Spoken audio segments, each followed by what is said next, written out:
नमस्कार दोस्तों, आज मैं आपके बीच में एक कैनवा की केस स्टडी लेकर आया हूँ। कैनवा एक वीडियो एडिटिंग टूल है जिसने आज दुनिया भर के बड़े-बड़े टूल जैसे एडोबी के फोटोशॉप या इन डिजाइन जैसे बड़े-बड़े एक्सपेंसिव टूल्स को टक्कर दी हुई है। आज हम इस वीडियो में डिस्कस करेंगे कि कैसे कैनवा ने जीरो से लेकर 40 बिलियन डॉलर का टोटल वैल्यूएशन बना लिया। आप इस वीडियो मेरे साथ अंत तक जुड़े रहें, आपको बहुत ज्यादा मोटिवेशन इस वीडियो से मिलने वाला है। कैनवा की शुरुआत करने वाली जो लड़की थी उसका नाम था मिलानी परकिंस। मिलानी के दिमाग में जब यह आइडिया आया तो उसकी उम्र महज 18 साल थी। वो पर्थ की एक यूनिवर्सिटी में पढ़ा करती थी। वहीं पर पढ़ते टाइम वो बच्चों को डिजाइन भी सिखाती थी, डिजाइन के प्रोग्राम सिखाती थी।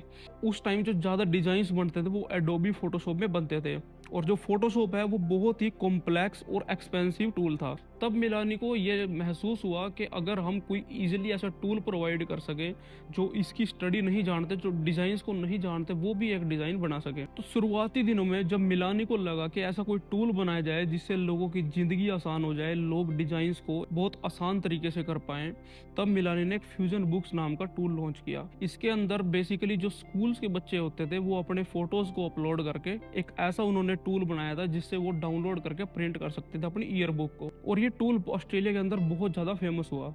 उस टाइम मिलानी को यहाँ से एक मोटिवेशन मिला, क्यों ना इस टूल को एक बड़े लेवल पर लेके जाया जाए। अब यहाँ से मिलानी के दिमाग में कैनवा का आइडिया आता है। इसको वह एक बड़े लेवल पर करना चाहती थी और उसके पास उस टाइम एक्सपेंसेस बहुत कम थे। तब मिलानी को कहीं से पता चला कि सिलिकॉन वैली के अंदर आपको कुछ इन्वेस्टर्स मिल सकते हैं, और उन इन्वेस्टर्स की खोज में मिलानी सिलिकॉन वैली के लिए फ्लाइट पकड़ती है और सिलिकॉन वैली चली जाती है। सिलिकॉन वैली का सफर मिलानी के लिए बहुत ही हार्ड टाइम पीरियड रहा है, क्योंकि वहां पर उसको 100 टाइम्स रिजेक्शंस फेस करने पड़े। तो जैसे ही मिलानी इन्वेस्टर से मिलने जाती तो उसके 1-2 मिनट के डिस्कशन में ही वो उसको रिजेक्ट कर देते थे। लेकिन मिलानी ने कभी भी हार नहीं मानी, फिर भी वह नए नए इन्वेस्टर्स की खोज करती रही। मिलानी अपने इंटरव्यूज में इस बात पर जोर देती कि परसिवरेंस आपकी लाइफ में बहुत ज्यादा इंपॉर्टेंट होती है।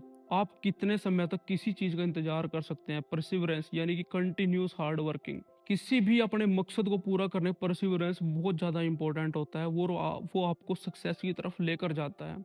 ऐसे ही जो मिलानी का परसिवरेंस था वो बहुत ही काम आया, और आखिरकार उसकी मेहनत रंग लाई।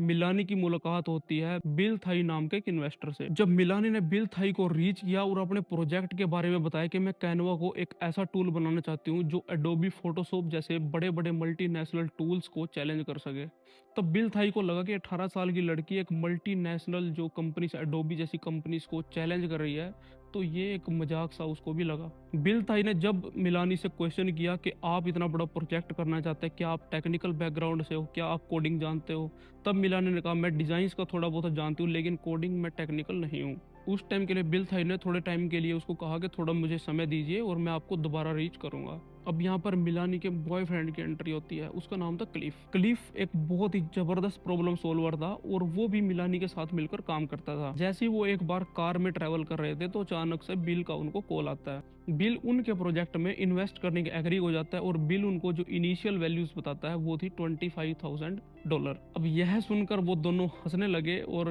एक दूसरे की तरफ फेस करके देखने लगे। उन्होंने बिल को रिक्वेस्ट किया और बिल आखिरकार $100,000 इन्वेस्ट करने के लिए रेडी हो गया। अब उनको थोड़ी फिजिबिलिटी और लगने लगी कि हम इस प्रोजेक्ट को कर सकते हैं। जैसे ही उनको इन्वेस्टमेंट मिली तो उन्होंने इस पर काम शुरू कर दी। अब सबसे बड़ा चैलेंज उनके सामने था कि क्लिफ और मिलानी में से कोई भी टेक्निकल नहीं था। अब इनको काम शुरू करना, तो इन्होंने अपनी एक टीम बिल्ड की, जहां पर एक और शख्स की एंट्री हो जाती है जिसका नाम था कैमरॉन। जो कैमरॉन था वो गूगल के अंदर सॉफ्टवेयर इंजीनियर की जॉब कर चुका था। मिलानी और क्लिफ को बहुत ज्यादा मदद की कैमरॉन ने उनको मदद की कि किस टेक्नोलॉजी में काम किया जाए, उन्हें टेक्नोलॉजी एडवाइस की। कैमरॉन ने काफ़ी मेहनत की, उन्होंने कोडिंग के ऊपर ध्यान दिया, उसके कैसे उसको बिल्ड किया जाए, उसकी पूरी जो स्ट्रेटजी थी वो कैमरॉन ने बनाई।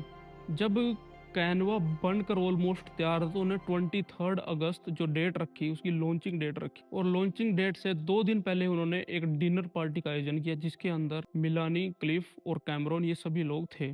रात को करीब करीब 8-9 बजे जब पार्टी खत्म हुई तो कैम अपने घर के लिए बाईसाइकिल से जा रहा था। जाते जाते रास्ते में उसको लगा कि सड़क खाली है, तो उसने अपनी साइकिल को बहुत तेजी से दौड़ाया। दूर से उसको लगा कि एक साइड से एक गाड़ी आ रही है, उसको लगा कि वो उसको क्रॉस कर लेगा, लेकिन हुआ उसके अपोजिट। वो गाड़ी उसके कैम की साइकिल से टकराई और उसको एक्सीडेंट हुआ, उसको हॉस्पिटलाइज्ड किया गया। क्लिफ ने जो मिलानी थी उसको मैसेज किया कि ऐसे-ऐसे करके कैमरॉन का एक्सीडेंट हुआ है और उसको बहुत ज़्यादा चोट आई है। कैमरॉन को हॉस्पिटलाइज्ड किया गया। अब उसकी हालत बहुत ज़्यादा गंभीर थी, लेकिन जो कैनवा की लॉन्चिंग डेट थी वो 2 दिन बाद ही थी। जो कैमरॉन था उसकी हार्ड वर्किंग को देखकर यहाँ पर हर कोई आश्चर्यजनक था। मंडे को लॉन्चिंग डेट थी और उससे 2 दिन पहले कैमरॉन को एक मेजर एक्सीडेंट हुआ था। आश्चर्यजनक बात यह है कि संडे को जो कैमरॉन था वो अपने ऑफिस में था और 6 स्टेजेस के साथ वो कोडिंग कर रहा था।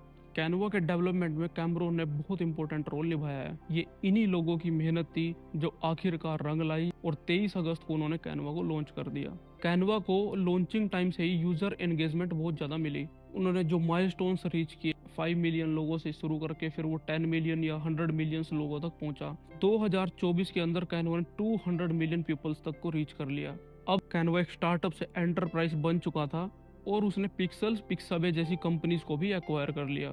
2021 के अंदर जो कैनवा की टोटल वैल्यूएशन था वो 40 बिलियन डॉलर तक पहुंच चुका था। कैनवा एकदम से ही कोई इतना बड़ा प्रोजेक्ट नहीं बन गया, उसके अंदर बहुत ज़्यादा मेहनत है। जो उनका टीम कल्चर था वो बहुत ही ज़्यादा ज़बरदस्त था। टीम में एक दूसरे का ऐसे सपोर्ट करती थी, एक फैमिली की तरह वो वहाँ पर रहते थे। क्लिफ और मिलानी की अगर हम बात करें तो इन्होंने जो डेडिकेशन अपने प्रोजेक्ट्स के लिए दिखाया वो बहुत ही ज़्यादा तारीफ काबिल था। मिलानी और क्लिफ ने मिलकर जब फ्यूजन बुक स्टार्टअप शुरू किया था तो इन्होंने जो मेहनत वहाँ पर की थी वो बहुत ही एक वहाँ से ही कैनवा की इनिशिएशन शुरू हो गई थी। मिलानी और क्लिफ ने मिलकर अपने मदर के एक लिविंग रूम से शुरुआत की और उन्होंने वहीं पर अपना कंप्यूटर सेटअप किया। वहीं से उन्होंने ईयर बुक्स बनाने शुरू किए। मिलानी ने एक इंटरव्यू में बताया कि जो उनका मदर का लिविंग रूम था वो कैसे ही एक प्रिंटिंग प्रेस में बदल गया, उनको पता ही नहीं चला। जो हमारे गैराज थे वहां पर इंक्स, कैट्रियाज जो प्रिंटिंग के लिए यूज होते हैं वो पड़े रहते थे और कैसे हमारा पूरा जो घर था वो एक प्रिंटिंग प्रेस में बदल गया, हमें पता ही नहीं चला। दोस्तों, अगर हम कभी सोचते हैं कि हमें कोई भी काम शुरू करने के लिए बहुत बड़ी पूंजी चाहिए तो यहाँ पर एक बहुत बड़ा एग्जांपल मिलानी और क्लिफ ने जो पेश किया। उन्होंने जीरो से ही फ्यूजन बुक स्टार्टअप की शुरुआत की और वो बहुत ही ज़्यादा लोकप्रिय हुआ ऑस्ट्रेलिया के अंदर। मिलानी एक अपने इंटरव्यूज में बताती है कि जो रिजेक्शंस होते हैं वो दुखद हो सकते हैं, लेकिन सक्सेस के लिए रिजेक्शन बहुत ज़्यादा जरूरी है। आज जो Canva yearly turnover 1.2 billion dollar से भी ज़्यादा है। आज कैनवा दुनिया के बड़े बड़े डिजाइनिंग टूल्स के अंदर इंक्लूडेड है, जैसे कि एडोबी फोटोशॉप और फिग्मा जहाँ पर यूज होते हैं वहीं पर कैनवा ने भी अपना स्थान ले लिया है। तो आइए दोस्तों, ये थी स्टोरी कैनवा की जिसने जीरो से लेकर 40 बिलियन डॉलर का एक वैल्यूएशन किया। और इतना कमाने के बाद भी जो मिलानी और क्लिफ है ये बहुत ही दयावान व्यक्ति हैं और इन्होंने कैनवा फाउंडेशन की स्थापना की जिसके अंदर वो अपनी इनकम का एक बहुत बड़ा अमाउंट डोनेट करते हैं जिससे वो पॉवर्टी में चैरिटी के लिए देते हैं। अब तक लगभग 10 बिलियन डॉलर वो इसके अंदर डोनेट कर चुके हैं। ये थी दोस्तों कैनवा की इंटरेस्टिंग केस स्टडी। और आपको इसमें क्या अच्छा लगा, क्या आपको सीखने को मिला, मुझे कमेंट बॉक्स में ज़रूर बताएं। और इसके अंदर क्या क्या इम्प्रूवमेंट हो सकती है उसको भी आप ज़रूर बताएं ताकि मैं अपने आने वाली वीडियोस में उनको इम्प्रूवमेंट कर आपके लिए और अच्छे अच्छे वीडियोस बना पाऊँ। बहुत बहुत धन्यवाद।